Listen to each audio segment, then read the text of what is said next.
Spotted Alden Richards sa bahay nila Kat natulog. Mama Min ayaw nang paalisin si Alden.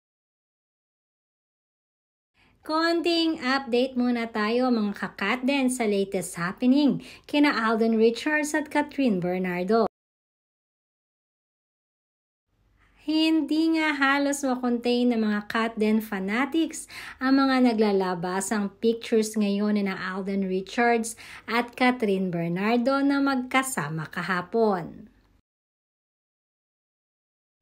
At yes, spotted nga ang pambansang Bay sa isang intimate dinner send-off party para sa kapatid ni Catherine Bernardo.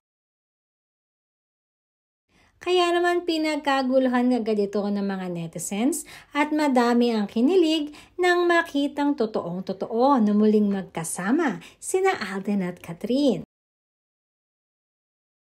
Sinasabing masayang-masaya nga ang parents na Catherine, ganun na rin ang mga kapatid nito sa naging presensya ni Alden sa nasabing party. Ayon pa nga sa aming napag-alaman, maging si Mami Min ay lalong napahanga sa mga katangian ni Alden. Hindi lang pagdating kay Catherine, kundi maging sa mga kapatid ni Catherine ay napakagalang di umano ng binata. Kinilig din ang mga bisita nang biglang banggitin ni Mami Min kay Alden na doon na siya di umano matulog sa bahay nila. Natawa naman itong si Alden dahil nahihiya siyang tanggihan si Mami Min.